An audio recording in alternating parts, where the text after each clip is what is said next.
नगर निकाय चुनाव में अब कुछ ही दिन बचे हैं और तमाम जो प्रत्याशी है अब चुनावी मैदान में पसीना बहा रहे हैं। फिलहाल हमारे साथ खास बातचीत करने के लिए मेयर प्रत्याशी संजीव सिंह मौजूद है। इनसे बातचीत करते हैं। लगातार जनता के बीच जा रहे हैं, कैसा रिस्पांस आ रहा है? आज 3-3.5 घंटे से हम भूली में हैं और हमको लगता है कि 7 के आसपास बज चुका है और यहाँ 1 किलोमीटर आने में हमको लगता है कि 3.5-4 घंटा यहाँ लग गया आने में।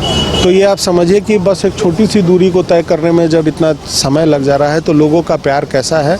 और मैं जहाँ जा रहा हूँ वहाँ लोगों का एक विश्वास है कि मेरे लिए ये लड़का कुछ करेगा और जो उनको एक उम्मीद है उस उम्मीद को हम टूटने नहीं देंगे। ये मेरा संकल्प है। जो बातें हमसे कही गई है उस पर हमें बिल्कुल खड़ा उतरेंगे। 3 घंटे से आप भूले में हैं, यहाँ के लोगों की सबसे ज़्यादा शिकायतें क्या रही? क्योंकि हमने कई लोगों से बातचीत की, उनका कहना है कि मूलभूत सुविधाएं जो है वो यहाँ के लोगों को नहीं मिल पा रही है। देखिए, सबसे बड़ा ये पहले जब हम लोग छोटे थे तो ये बताया जाता था कि एशिया का सबसे बड़ा श्रमिक कॉलोनी, और देखिए BCCL प्रबंधन द्वारा जो है यहाँ पर सारी व्यवस्थाएं की जा रही थी और पिछले 8 वर्षों में ये जो यहाँ के लोगों ने मुझे बताया कि 8 वर्षों में यहाँ पे बहुत सारी ऐसी, जैसे बिजली हो या पानी की व्यवस्था हो या अस्पताल से जुड़ा मामला हो, इन सब चीज़ों में प्रबंधन जो है काफ़ी घोर लापरवाही किया और यहाँ के श्रमिक कॉलोनियों में जो है लोगों को सुविधा देने से इनकार कर दिया।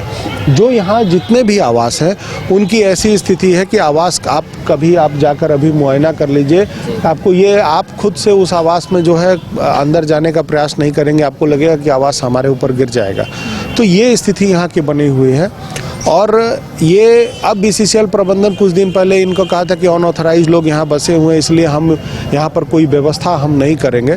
लेकिन मुझे जहाँ तक जानकारी है कि जो लोग कोलरी के क्षेत्रों में रह रहे थे, मैनेजमेंट को जहाँ आउटसोर्सिंग करना था तो अपने सुविधा अनुसार लोगों को यहाँ पर बसाने का काम किया। जो एम्प्लॉय रिटायर कर गए उनको यहाँ रखने का काम किया। 8,000 आवास है, लमसम 1500 आवास में एम्प्लॉय रहते हैं और बाकी सब आवास में जो है अनएम्प्लॉय रहते हैं। तो मैनेजमेंट अपनी सुविधा के लिए लोगों को यहाँ, जैसे आप देखे होंगे कि बेलगड़िया में लोगों को बसाया जा रहा है, उसी तरह से यहाँ पर लोगों को लाके बसाया गया।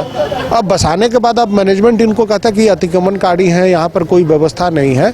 तो बड़ा ये दुर्भाग्य का विषय है और सबसे बड़ी बात है कि ना ही कोई जनप्रतिनिधि, चाहे वो चुने गए हों, जो भी मैं किसी का नाम नहीं लेता हूं, लेकिन जो अभी फिलहाल चुने गए उन लोगों ने भी जरा भी ये इंटरेस्ट नहीं दिखाया कि इस स्थिति में मैनेजमेंट से कम लड़ाई तो लड़ते। बड़ी बड़ी बातें बोल रहे हैं लेकिन कम से कम लड़ाई तो लड़नी चाहिए थे।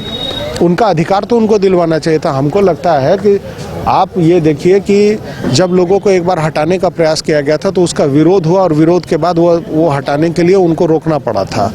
तो आप सही बात कम से कम मैनेजमेंट के सामने ये बोलना चाहिए था कि आपने, जब आपको ज़रूरत समझ में आया तो कोलरी बेल्ट से उठाकर लोगों को भूली के क्षेत्र में आपने बसा दिया और आज आप कह रहे हैं कि वो अतिक्रमणकारी हैं।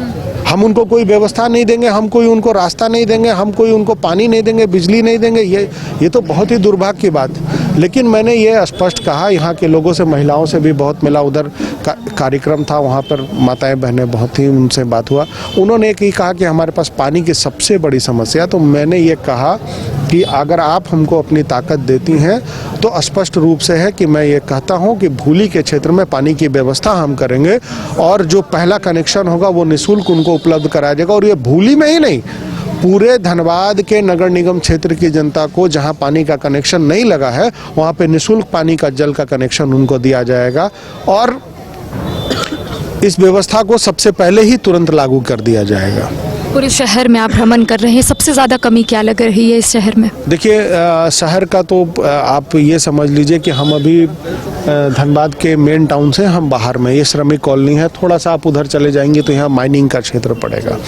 तो जैसे जैसे आप इधर बढ़ती चली जाएंगी वहाँ पर आपको डस्ट और पॉल्यूशन कॉलोनी आपको मिलेगा, लेकिन वहाँ पर स्थिति ये मिलेगा आपको कि वो नगर निगम क्षेत्र तो कहलाता है, लेकिन वहाँ पे ना लोगों को ठीक से रहने का, ना पॉल्यूशन को कंट्रोल करने का और ना ही डस्ट की सफाई। अगर सड़क भी बना हुआ है तो उस पर झाड़ू लगाने के लिए, शहर में आप जाइएगा 6-6, 7-7 स्वैपिंग मशीन काम करेगा, लेकिन इस क्षेत्र में आप पता करा लीजिए एक भी कोई यहाँ पे स्वैपिंग मशीन आता है क्या?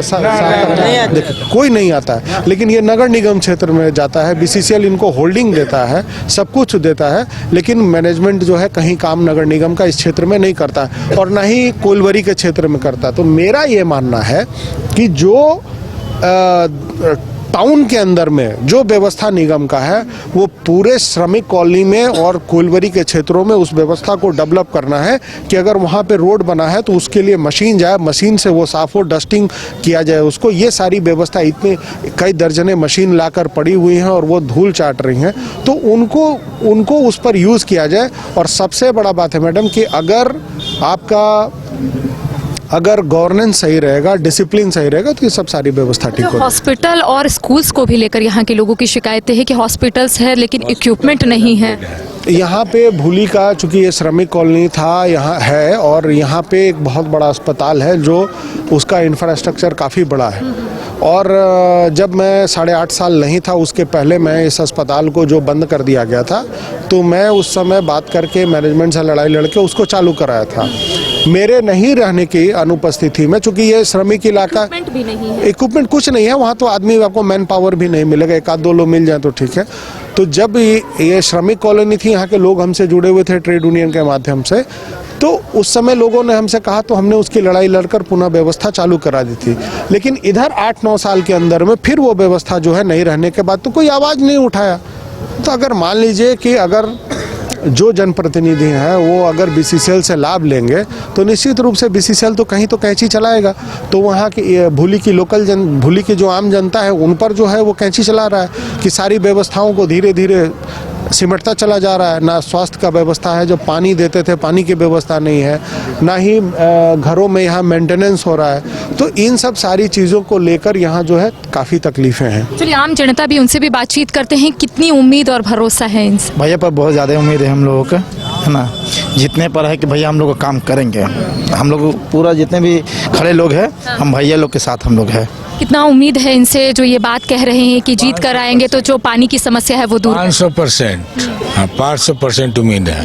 हाँ, कितना उम्मीद है? पूरा 100 काम होगा? क्या लगता है अगर ये जीत कर आए? ये जीतेंगे तो काम होगा। हम आज उनको 30 साल से पूरा परिवार जान रहे हैं। भी काम हम लोगों का करते हैं। आज जहाँ पर ही है ना, उस स्थिति में भी हम लोगों का काम होता है।